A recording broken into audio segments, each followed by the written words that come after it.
아멘. 하나님 사랑합니다. 정말로 사랑합니다. 할렐루야.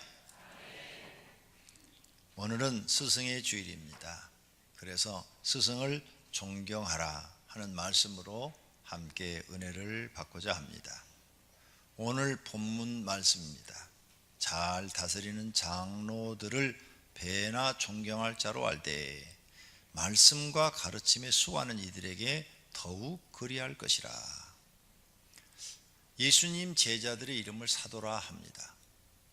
예수님이 제자들을 만들어 놓으셨는데 예수님 승천하신 후에 그들의 명칭이 무엇으로 정할까 하다가 그들이 사도다. 그래서 사도는 예수님 앞에 직접 임명받은 사람들을 사도라 그럽니다. 예수님이 12제자는 예수님에게 직접 제자로 임명을 받았기 때문에 사도라는 칭호를 붙입니다. 사도 바울도 자기가 스스로 사도라 이렇게 붙였어요. 논쟁이 많았습니다. 네가 어떻게 사도냐? 그랬을 때 사도 바울이 이렇게 말했습니다. 나는 다메섹으로 가는 도중에 예수님을 만났다. 그리고 예수님이 나한테 말씀하셨다. 이방인의 복음을 전하는 자가 되라. 그랬으니까 나는 예수님한테 직접 임명받았다. 그래서 나는 사도다. 이렇게 대답을 했답니다.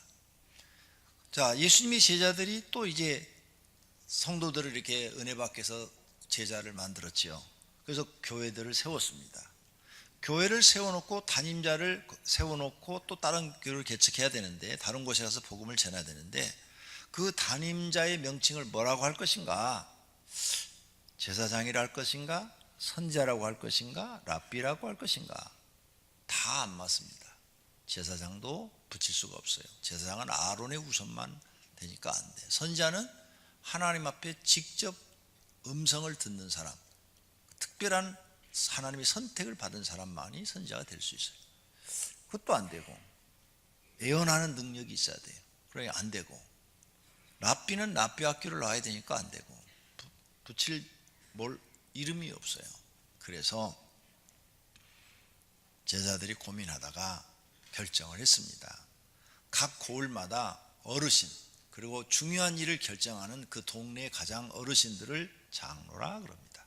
장로는 각 고을의 어르신을 그냥 나이 많았다고 해서 다 주는 게 아니고 중요한 마을의 문제를 결정하는 지도자들 그런 분들을 장로라. 그 시대의 모든 도시가 그런 식으로 있었습니다. 구약 시대도 있어요. 모세 시대 때도 장로들이. 그래서 그 장로들은 고을에서 존경받는 분들이죠. 존경받고 그리고 중요한 결정을 할 수 있는 분들이에요. 그래서 교회도 교회 장로라고 하자. 그래서 사도들의 제자들의 명칭을 장로라. 그래서 디모데는 에베소 교회 장로입니다.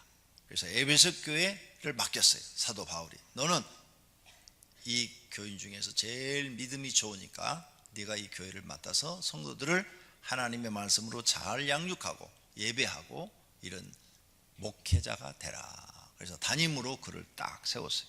그 명칭이 장로예요. 이게 이제 시대를 가면서 이름이 바뀌어요. 장로가 교부로, 그 다음에 사제로, 그 다음에 지금은 종교개혁 이후로는 목사로. 그래서 사제를 우리는 신부라고 그러죠. 신부. 사제라는 표현을 주로 씁니다. 이렇게 해서 여기 성경에 등장하는 장로는 현재 장로교의 장로를 말하는 게 아니라 한 교회를 담임하고 있는 담임 목사를 말하는 겁니다. 그래서 신약 성경에 나오는 장로는 교회의 장로는 다 교회를 맡은 담임 목사를 장로라 이렇게 칭하는 겁니다. 장로교의 장로는 칼빈이 종교 개혁을 하면서 교회가 천주교를 보니까 사제가 이제 담임이죠. 사제가 교회를 담임하고 있는데 독불 장군을 자기 혼자 막 이렇게 해가지고 성경을 엉터리로 막 전해가지고 엉터리로 해석을 해서 천주교인들을 다 타락시켜 버립니다. 그래서 중세 때 천주교가 타락한 건 학교 다니면서 여러분들이 다 배웠습니다. 가장 큰 사건이 면죄부 사건이죠. 이런 여러 가지 타락한 것들이 나타나서 우리는 종교를 기억하는데 담임 목사 혼자 마음대로 못하게 해야 되겠다. 성경에서 이탈되면 누군가 그것을 제동을 걸어주는 사람이 필요하다. 그래서 교인의 대표로 장로를 세우자. 그래서 담임 목사는 장로와 의논을 해서 교회 일을 하게 하자. 그래서 성경에서 이탈되면 장로님들이 아닙니다, 이렇게 거부하게 하자. 그렇게 해가지고 장로가 만들어진 거예요. 그러니까 지금 장로교회 장로는 담임 목사와 함께 교회를 의논해서 결정을 해서 성경대로 교회를 운영해 주십시오 하는 장로입니다. 달라요. 그래서 지금 여기 본문에 나타나는 장로는 목회자 장로를 말합니다. 자, 그러면 잘 다스리는 목회자들은 배나 존경할 자로 알되. 이게 무슨 말이냐? 교회 바깥에도 마을에 장로가 있고 교회가 하나 세워졌으니까 교회도 장로가 있어요. 그러니까 너희들은 교회 바깥에 세상 장로들이 있는데 그들보다 교회에서 목회라는 장로들을 세상의 장로들보다도 배나 존경할 자로 알되. 똑같은 장로지만 하나님을 전하고 하나님을 선포하는 자들을 세상 장로보다 배로 더 존경하라는 거예요. 배로 존경하라. 뿐만 아니라 교회에서 수고하고 말씀을 잘 가르치는 사람들이 있다면 더욱 그리할지니라. 더욱 하나님의 말씀을 잘 가르쳐서 너희들의 영혼을 바르게 하고 하나님 앞에 은혜 받게 하고 복 받게 한다면 그런 목회자는 더욱 그리할지니라. 더욱 그들을 존경할지니라. 이 말씀인 줄로 믿습니다.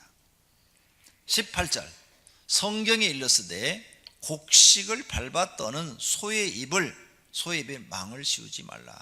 소의 입에다가 망을 이렇게 써서 음식을 못 먹게 하면 소가 기운이 없어서 일을 못하죠. 그러니까 일하는 소는 먹어야 되니까, 먹어야 기운이 있어서 일을 하니까 망을 씌우지 마라. 망을 벗겨라. 그래서 마음껏 풀을 뜯어먹도록 해라. 그래야 일을 할 거냐. 마찬가지로 일꾼이 그 싹을 받는 것이 마땅하다. 장로 즉 목회자들이 교회에서 싹을 받는 것이 마땅하다. 싹을 받아서 그들이 먹어야 기운이 있어서 하나님 말씀을 가르칠 것 아니냐, 이 말씀이에요. 이걸 지금 사도 바울이 디모데한테 가르치고 있는 거예요. 이 성경의 뜻이 그러니까 목회자들한테 싹을 줘라. 싹을. 그래서 그들이 사례를 해줘라. 사례를 줘서 그들이 그 사례를 갖고 먹고 살아야 힘이 있게 복음을 전할 거 아니냐. 19절 장로에 대한, 목회자에 대한 고발은 두세 증언이 없이는 받지 말 것이요. 그러니까 한 사람이 와서 아유 우리 목사님 어제 보니까 소화동에서 술 먹더라. 누가 한 사람이 와서 그런 얘기를 하면 듣지 마라. 그런데 두 사람이나 세 사람이 봤다고 그러면 그것은 접수를 해라. 아 그런가 보다. 이렇게. 그러니까 한 사람이 고발한 것은 듣지 마라. 모함일 수도 있다 그 말이죠. 범죄한 자들을 모든 사람 앞에서 꾸짖어. 교회 안에서 범죄한 사람들이 나타나면 교인들 앞에서 꾸짖어라. 아무개가 이렇게 교회에 범죄를 했습니다. 그러므로 교회에서 근신 처분을 내립니다. 아니면 교회에서 추방합니다. 이렇게 교인들 앞에서 해라. 그렇게 해서 나머지 사람들로 두려워하게 하라. 나머지 범죄를 안 한 사람들이 그걸 보고 아이고 나도 죄지면 저렇게 망신당하네 이렇게 느끼게 하라 그 말이에요. 근데 이런 성경이 요즘은 안 통하죠. 인권 해가지고 우리나라는 아주 범죄한 사람도 야단 못하게 만들어놨죠. 그러니까 우리나라는 범죄가 더 많아지는 거죠. 우리는 성경이 얼마나 진리인지를 배우셔야 돼요. 그래서 제가 오늘 성경이 얼마나 지혜롭고 진리인가를 가르쳐 드리겠어요.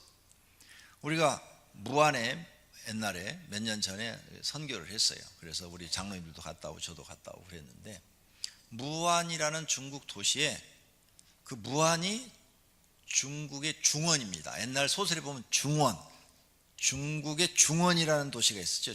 중원을 제압해야 예, 그 사람이 성공한 사람인데 그게 무안이에요. 무안. 지금은 무안시입니다. 우리가 그곳에 가셨는데 1000만 명이 살아. 근데 간간이 없대요. 왜 간간이 없을까 하고 물어봤어요. 궁금하니까. 아니 1000만 명이 사는데 간간이 없다니? 말도 안 돼. 에? 보니까 막 남자들이 막 다 우통 벗고 다녀. 여자들은 막 짧은 치마 입고 다니고. 이러면 범죄가 충분히 일어날 만한데 근데 간간이 없다니? 물어봤더니 이렇게 얘기를 해요. 거기는 간간하면 트럭에다가 기둥을 세워서 거기다가 사람을 딱 이렇게 묶어놓고 하루 종일 옆에 현수막이 붙어있대요. 이 사람은 강간범입니다. 그래가지고 하루 종일 시내를 돌아다닌대요. 그리고 저녁에 사람들이 제일 많이 모이는 그 광장에서 사형을 딱 시켜버린대요. 감히 무서워서 여자가 나 강간해 그래도 못한대. 개망신을 당하잖아요. 하루 종일 이렇게 묶임을 다고 트럭에 세워가지고 돌아다니다가 저녁에 그냥 사람들 다 이렇게 사람 있는 데서 일부러 체험을 딱 한대. 감히 무서워서. 중국 사람들이 질서가 없잖아요. 법도 안 지키잖아요. 근데 무안엔 그게 없다는 거예요. 너무 내가 놀라서 물어봤어요. 이게 뭐예요? 시범 케이스죠. 한 사람을 처형함으로 인해서 모든 사람이 죄를 지지 않게 하는 거죠. 성경에 이 법이 있어요. 모세오경에 범죄를 하면은 언제든지 동네 입구 앞에 길이 있으면 길 옆에다가 그 사람을 갖다 놓고 돌을 들어서 처형하는 법이죠. 돌을 들어서. 자, 부모를 공경하지 않는다 그러면 데려다가 모든 사람들이 돌을 던지는 거예요. 다 던져요. 동네 사람들이 다 지나가면서 돌을 거기다 다 던져요. 그러니까 동네를 들어갈 때 저 사람은 부모를 공경하지 않아서 돌 맞아 죽은 사람이야. 자연적으로 아이들한테 교육이 되는 거죠. 그러니까 아이들이 자라면서 부모를 공경하지 않으면 돌 맞아 죽는다. 공경할 수밖에 없는 거죠. 범죄를 다 예방하는 이런 지혜로운 법이 성경에 있어요. 그걸 무안시에서 써먹고 있더라고요. 방법은 좀 다르지만 대단한 거죠. 이거 효과가. 근데 요즘은 우리나라는 범죄하면 어떻게 해요? 얼굴까지 다 가려버리잖아요. 얼굴도 안 보여주잖아요. 인권이라고 해가지고. 그러니까 갈수록 범죄가 더 많아져요. 이스라엘 사람들은 범죄자를 찾아보기가 힘들었어요. 그 당시에. 왜? 그렇게 하니까 범죄를 할 수가 없는 거예요. 굉장히 지혜로운 거죠. 우리나라는 시골에 가니까 돌 이렇게 쌓아놓은 거 많대. 그리고 거기다 소원을 빌대. 이스라엘은 정반대야. 이스라엘은 교훈으로 그걸 남겨놓는데 우리나라는 돌한테 소원을 빌어. 돌이 무슨 소원을 이루어줘요? 돌한테 소원을 보면 돌같이 돼요. 돌이 멍청하잖아요. 이렇게 우리는 교회 나와서 지혜를 배우고 그리고 진리를 깨달는 거예요. 성경에서 가르친 것이 이렇게 사람들을 행복하게 사는 지혜로운 말씀이 성경 안에 다 들어있구나. 이것을 깨달는 분들이 되시기를 바랍니다.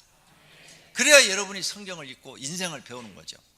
성경대로 사는 것이 가장 지혜롭게 사는 것이다. 가장 행복하게 사는 것이다. 사람답게 사는 것이다. 믿으시기를 바랍니다. 사람이 성공하려면 좋은 부모를 만나야 합니다. 그리고 좋은 스승을 만나야 합니다. 좋은 부모를 만나는 일도 어렵고 좋은 스승을 만나는 일도 어려운 일입니다. 하지만 좋은 스승, 좋은 부모를 만난 사람들이 있습니다. 그분들은 축복받으신 분들입니다. 왜? 좋은 부모, 좋은 스승을 만났으니까 반드시 그 사람도 좋은 사람이 되어 있고 성공한 사람이 되어 있습니다. 지금 실패하신 인생을 너무너무 힘들게 살고 실패해서 고통 속에 사시는 많은 분들은 특히 범죄를 해가지고 감옥에 가 있는 분들은 다 이렇게 말합니다. 나한테는 좋은 부모가 없었다. 나한테는 좋은 스승도 없었다. 그래서 내가 이렇게 됐다. 이렇게 말을 해요. 거의 실패한 사람은 자기 인생에 스승이 없습니다. 자기 인생에 좋은 부모가 없어요. 좋은 부모가 어렸을 때부터 좋은 말로 잘 가르쳐 줬으면 다 그런 대로 행복하게 삽니다. 그런데 자기를 정말 가르쳐 주는 좋은 부모, 좋은 스승이 없었어요. 그래서 자기 생각대로 살다 보니까 실패자가 된 것입니다. 그 이유는 어떤 부모는 또 어떤 사람은 어떤 좋은 스승을 만나서 그들의 인생이 달라졌기 때문입니다. 그러므로 사람에게 스승은 매우 중요한데, 스승을 가지려고 노력하는 사람이 있는가 하면 스승 자체를 가지려고 하지 않는 사람이 있어요. 아무도 스승으로 삼지 않고 자기 멋대로 사는 사람들이죠. 결국은 인생의 실패자가 됩니다. 우리에게 스승 중에서 가장 가까운 스승은 부모입니다. 자녀들은 부모를 보고 그대로 배웁니다. 부모님들은 자신을 보고 자녀들이 그대로 배운다는 것을 꼭 아셔야 됩니다. 이번 대한항공 사건 보십시오. 그 어머니의 성품을 그 딸들이 똑같이 배웠어요. 그래서 뉴스에 나오고 망신을 당했습니다. 그 딸들의 성품이 어디서 그렇게 됐나 봤더니 어머니한테 간 거예요. 어머니가 평상시 사람들을 막 그런 식으로 대하니까 나도 저렇게 대해도 되는가 보다, 이렇게 은연중에 교육이 된 거죠.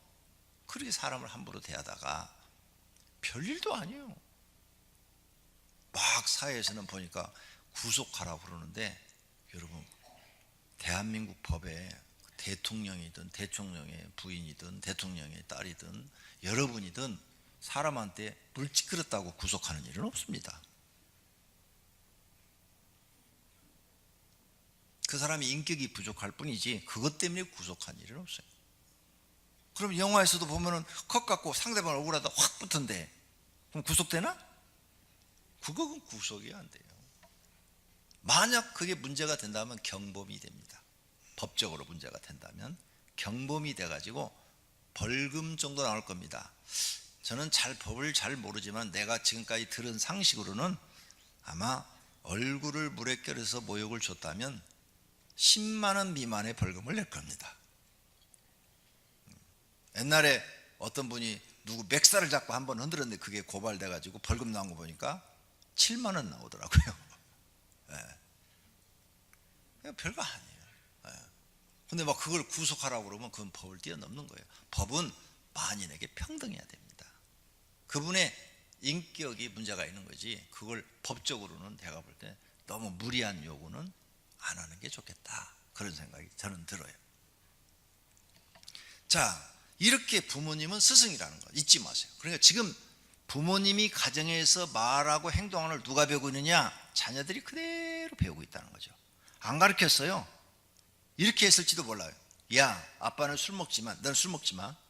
나는 술 어쩔 수 없어. 아빠는 살아온 세월이 너무 힘들어서 술을 먹을 수밖에 없었어. 넌 절대 술 먹지 마.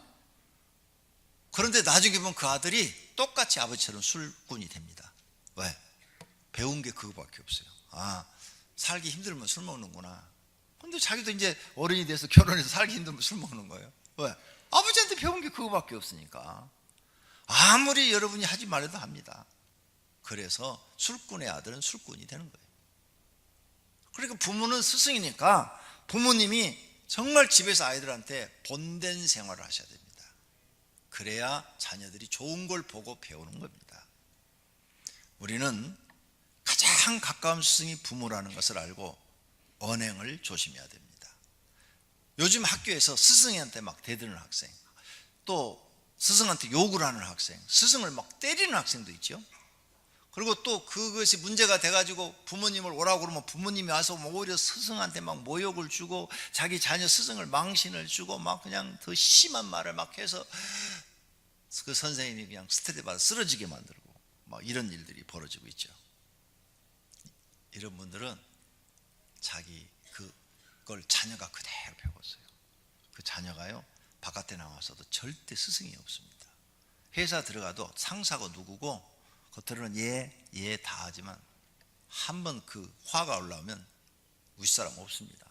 회장이고 사장이고 다 들이받아 버려요. 왜? 스승이 없기 때문입니다. 그렇게 되면 어떻게 돼? 결과는 잘 나오는 거죠. 에이, 이런 회사에 뭐 없어? 다른 데 가면 되지. 때려치는 거죠. 그게요 첫 번에는 통할런지 몰라요. 그게 두 번째 회사, 세 번째 회사, 네 번째 회사, 다섯 번째 회사 그런 식으로 하면 그 다음에는 본인이 회사 다니기가 싫어요. 본인이. 그리고 이제 어디 가도 소문이 나.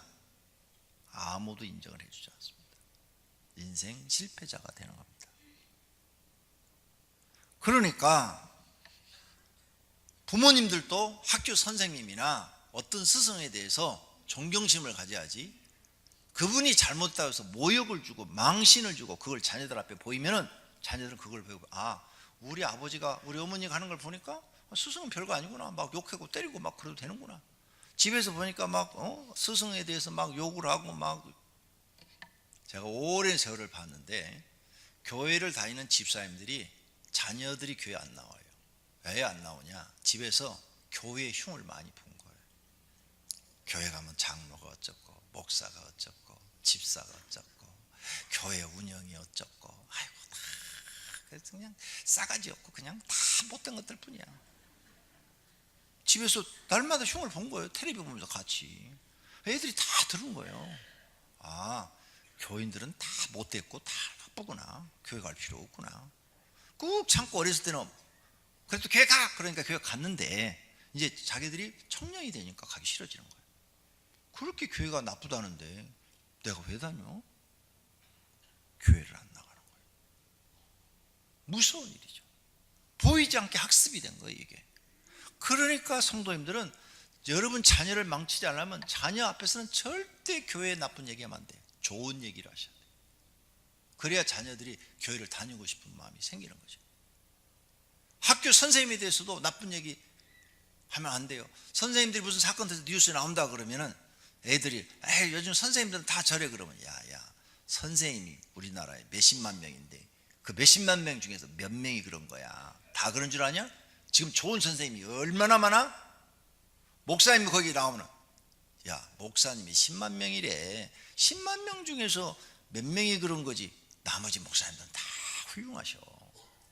이렇게 말하셔야 돼요. 진짜입니다. 경찰이 뭘 잘못했어요? 아, 경찰 다 나쁜 놈이라고. 자기 지식이 짧은 거예요. 대한민국 경찰이 어디가 다 나빠?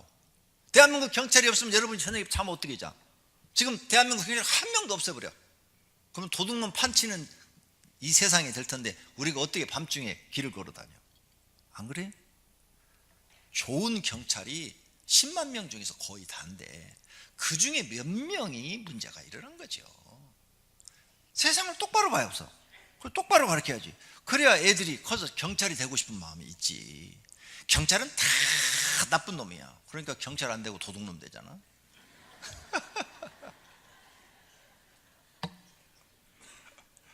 그러니까 우리가 말 잘해야 돼요. 부모는 아이들한테 정확한 걸 가르쳐줘야 돼요. 내가 말한 게 정확하잖아요.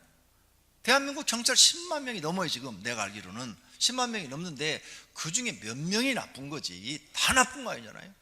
대한민국 국회의원이 다 나빠요? 대한민국 국회의원 다 나쁘면 우리나라 망했어 벌써. 근데 그 중에 그래도 올바른 사람들이 있어서 그 나쁜 사람들과 막 싸워서 어떻게든지 좋게 끌고 가려고 막 피 터지게 싸워갖고 그래도 우리나라가 이만큼 성장하는 거죠. 저는 그렇게 세상을 봅니다. 제 말이 맞습니까? 맞으면 아멘 합시다. 우리 교회 성도님들은 세상을 보는 시각을 정확하게 가지시고 부모님이 스승이라는 걸 잊지 말고 가정에서 말 조심하시기를 바랍니다. 오늘 첫째로 생각해 볼 것은 스승에 관한 명언입니다.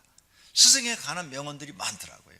평범한 스승은 말을 하지만 괜찮은 스승은 설명을 해주고 훌륭한 스승은 본을 보여주고 위대한 스승은 제자들에게 영감을 불어주신다. 영감을. 얼리암 아서워드가 말했습니다. 헨리 아담스는 선생은 영원한 영향력을 안겨주는 사람이다. 네. 제자들한테 영향력, 너는 앞으로 이런 사람이 되라, 너는 이런 인물이 되라, 이런 영향력을 주는 그런 것이 선생이다.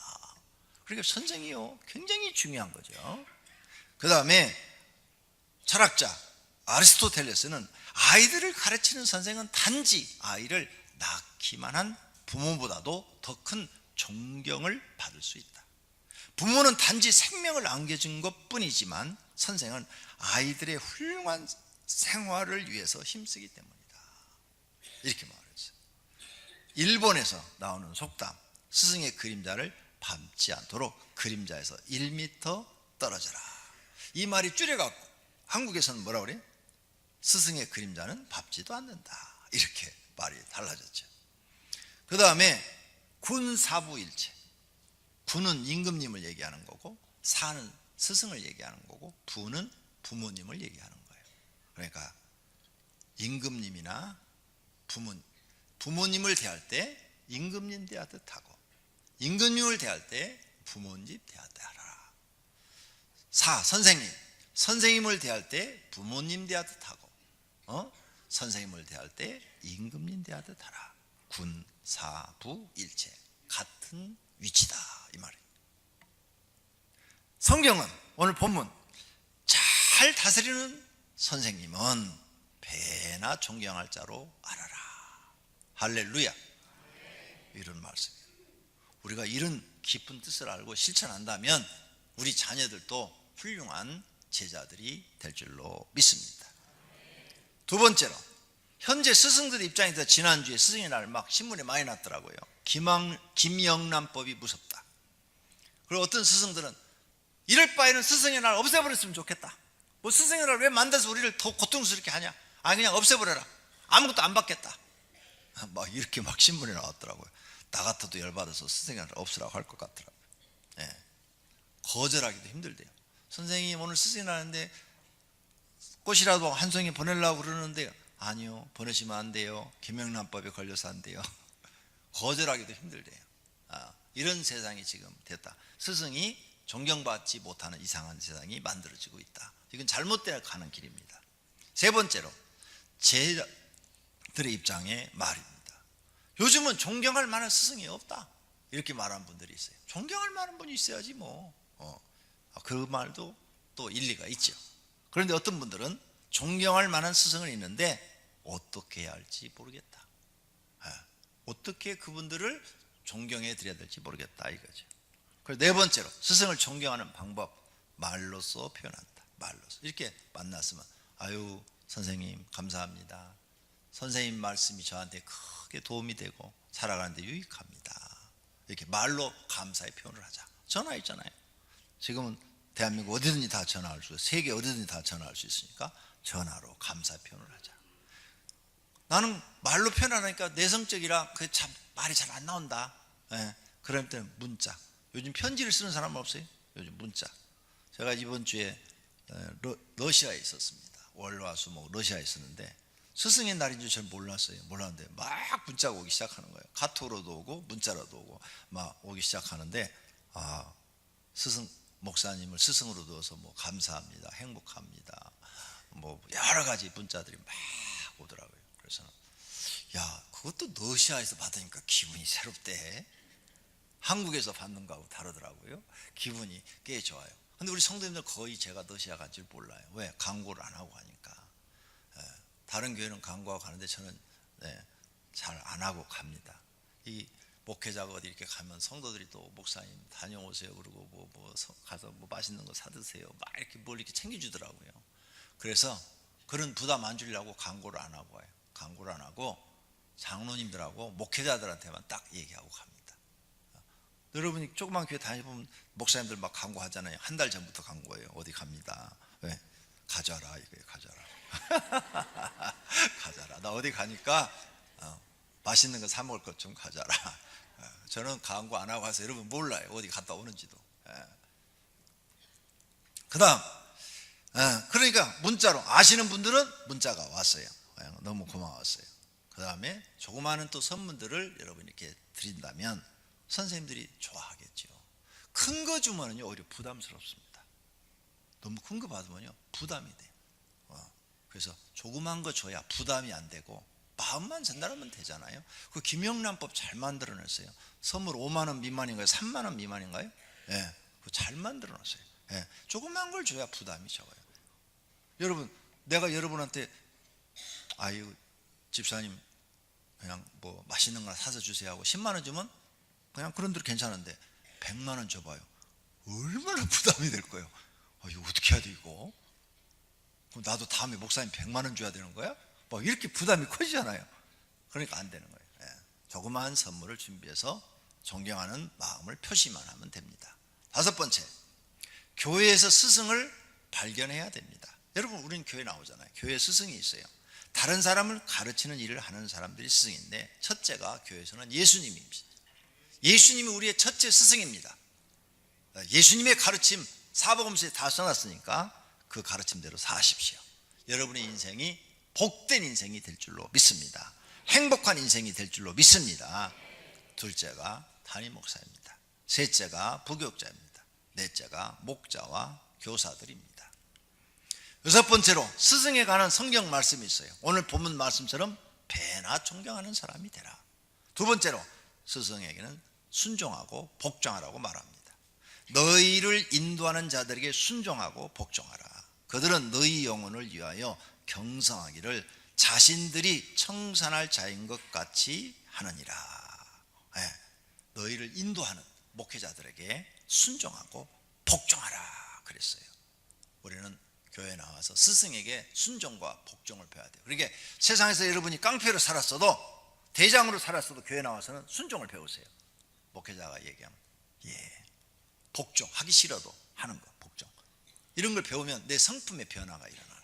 내 성품의 변화가 일어나서 막 그냥 성질대로 사는 내 성품이 이제는 죽기 시작하고 점점점 순한 양처럼 성품이 변합니다. 온유해지는 거죠. 성령의 열매 보면 온유의 열매를 맺으라 그랬어요. 그래서 성품이, 자기를 죽이면 성품이 온유해지고, 자기를 죽이지 않고 성분대로 다 살면 그런 성품은 까칠해진다고 그러죠. 더 나쁜 말로는 더러워진다고 그래요. 성질 한번 더럽네 그렇게 말하죠. 까칠하단 말도 굉장히 고급 언어에 속하는 거예요. 그 다음에 그러나 선생이 다 바른 선생만 있냐? 아니다.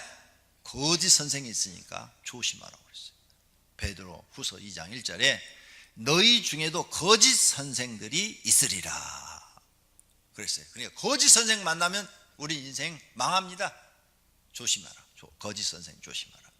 그 다음에 좋은 것은 스승과 같이 해라. 가르침을 받는 자는 말씀을 가르치는 자와 모든 것을, 좋은 것을 함께 하라 그랬어요. 그래서 여러분 집에 좋은 일이 있으면 함께 하라 그 말이에요. 그 다음, 여러분이 신앙생활 했어요. 이제 신앙생활 해서 2년, 3년, 4년, 5년 됐으면 너희도 이제 선생이 되라. 항상 제자로만 있지 말고 선생이 되라. 때가 오래되었으므로 너희가 마땅히 선생이 되었을 터인데. 시간이 많이 지났는데 이제 지금 선생의 자리에 있었는데 아직도 제자의 자리에 있느냐? 선생이 되라. 성령을 가르치고 인생을 가르치고 하나님을 가르치는 선생이 되라는 거예요. 제자의 자리만 머물리지 말라는 거예요. 그 다음, 제자는 어디까지 가야 되나? 선생과 같이 되라. 선생. 제자가 그 선생과 같고, 제자는 그 선생만큼 신앙심을 가진 사람이 되라 이 말이에요. 우리는 예수님이 선생님이니까 예수님과 같은 신앙을 배우려고 노력해야 돼요. 예수님처럼 살려고 노력해야 돼요. 그런 제자가 되라 그 말입니다. 결론으로 스승을 존경하는 사람은 된 사람이죠. 사람이 됐어요. 그리고 겸손한 사람이에요. 그리고 이런 사람은 항상 뭔가 배우려고 하는 사람이고, 예절이 좋은 사람이죠. 어디 가든지 인정받아요. 근데 선생을 무시하는 사람은 무지한 사람이에요. 정말 아무것도 모르는 사람이죠. 교만한 사람이죠. 배우려는 마음이 전혀 없는 사람이고, 예절도 없는 사람이고, 이기적인 사람입니다. 자신의 일생에 자신의 마음에 남는 스승이 있었는가 생각해 보세요. 닮고 싶은 스승이 있었는가? 여러분이 그거 없이 살았으면 여러분 굉장히 세상을 힘들게 살았을 거예요. 자신에게 가장 큰 영향을 준 스승은 있는가? 자신에게 질문해 보세요.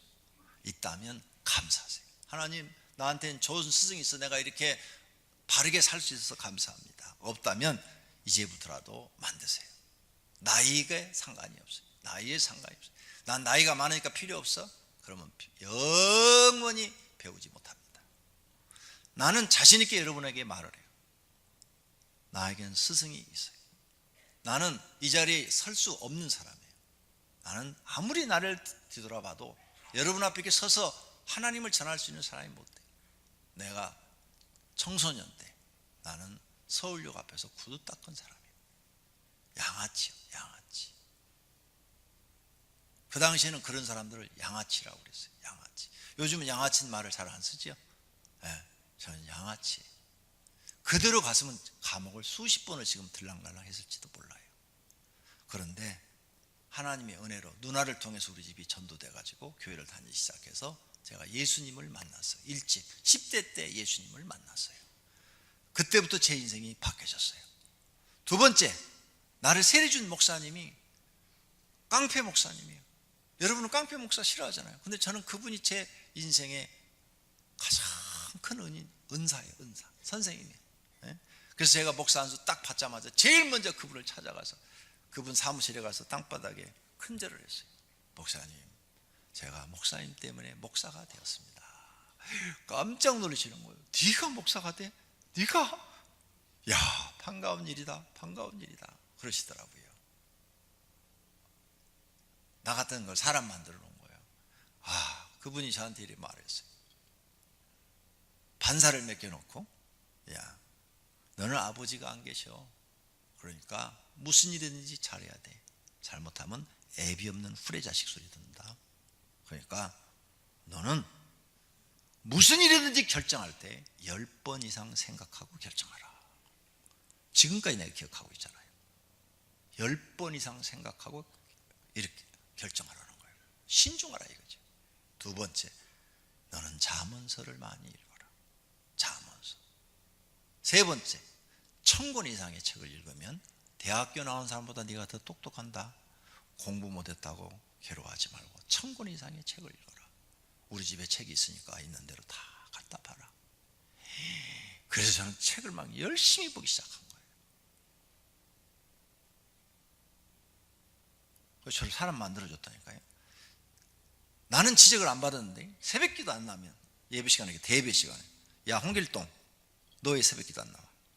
너 그러고도 너 신학교 다녀? 이렇게 말씀하셔. 전부 강의야. 긴장. 아무개 집사, 당신 안수 집사잖아. 왜 새벽기도 안 나와? 네가 그러고도 안수 집사야? 개털이네. 이렇게 설교하셔요. 설교를 저처럼 이렇게 이쁘게 안 해요. 설교가 까는 거예요. 까는 거. 그러니까 초긴장. 오늘 예배 시간에 이름 지적 안 받아야 될 텐데 옷 잘못 입고 나오면, 야 아무개 여자 집사, 너 옷 입은 게 그게 뭐야? 하나님 편 나오는데 그게 뭐야? 하나님이 그렇게 네가 보기에 웃어? 그게 뭐야? 살 다 내놓고 여가 뭐 술집이야? 이렇게 설교를 하시는 분이에요. 그러니 얼마나 무섭겠어요. 자세가 흐트러졌다, 졸면 그냥 박살나, 백목 날라. 그 정도로 쏴버렸어요. 졸면 바로 그 자리에서, 김 집사 조는 거야? 하나님 말씀 안 듣고 졸아? 네가 지금 예배 드리는 거야? 네가 그래갖고 어떻게 구원받아? 이렇게 설교하시는 거예요. 나는 이런 호랑이 선생님 밑에서 훈련을 받으니까 단점을 순식간에 다 고쳐버렸어요. 제 이름 별명이 욕대장이었어요. 교회 처음 나갈 때 친구들이 욕대장 이렇게 불렀어요. 석 달 안에 욕 다 끊어버렸어. 와, 목사님이 들었다 하면 바로 나오니까 금방 고쳐버렸어요. 얼마나 이 선생님이 제가 고마워서 그 뒤로도 여러 번 찾아뵀어요. 지금은 돌아가신 것 같아요. 아무리 찾아도 없어요. 미국에 계시다고 그래서 초청 한번 하려고 입당 예배 때 수소문해서 전체 다 알아봤는데 찾지를 못했어요. 세 번째가 신학교에 나를 들여보내신 목사님이죠. 이분한테 뭘 배웠느냐? 정반대예요. 이분은 양반이에요. 양반. 아주 정직하시고 아주 성실하신 분. 하여간 자기에게 무해진 책임은 몸이 끊어져도 감당을 해내시는 분. 절대 예배 끝나고 1시간 이내는 자리를 뜨지 않아요. 꼭 앉아서 기도하시고 정직하시고 자기가 손해를 볼지라도 정직하시고 항상 그런 삶을 보여줬어요. 그분한테 제가 그걸 배웠어요. 사람은 저렇게 살아야 되는구나. 저렇게 살아야 인정을 받는구나. 이걸 배운 거예요. 저한테는 이렇게 좋은 스승이 계셨습니다. 성도님들에게도 좋은 스승이 많기를 바랍니다. 여러분의 인생에 크게 유익하게 될 줄로 믿습니다. 하나님의 은혜와 축복이 있기를 바랍니다. 이 두 번째 목사님은 40의 신학을 다녔어요. 40에. 그 전까지는 하다가 40에 공부를 해서 목사가 되신 분이에요. 굉장히 늦은 거죠. 그러면서 그분을 보면서 무슨 희망을 하냐, 나도 이제 공부하면 늦지 않는다. 그래갖고 열심히 공부를 해서 제가 52살까지 공부를 했다고 그랬잖아요. 52살까지. 그래서 제가 여러분 앞에서 이렇게 설교할 수 있는 사람이 된 거예요. 사랑하시는 성도님들, 배움은 나이가 없습니다. 70이 돼도 배울 수 있습니다. 80이 돼도 배울 수 있습니다. 그러면 여러분은 지금 이치보다 훨씬 성숙한 분이 될 줄로 믿습니다. 모두가 다 하나님을 잘 섬기는 분들이 되셔서 은혜와 복을 받고 스승을 존경하는 분들이 되시기를 축원합니다. 다 같이 결심의 기도하겠습니다. 하나님, 나에게도 예수님이 좋은 스승이 되어주시고 인생의 좋은 스승을 만나게 해 주십시오 하고 기도하십시다. 하나님 아버지, 오늘 말씀을 듣고 생각을 했습니다. 우리 인생에 살면서 좋은 스승이 필요합니다. 예수님이 가장 좋은 스승입니다. 가장 좋은 스승입니다. 예수님을 만나게 해 주십시오. 하나님 아버지, 도와주시기를 바랍니다. 좋은 스승을 만나게 해 주시옵소서. 우리 삶에 좋은 스승이 필요합니다. 하나님, 어디 가야 좋은 스승을 만날 수 있을까요? 성경 속에서 좋은 스승들을 많이 만날 수 있습니다.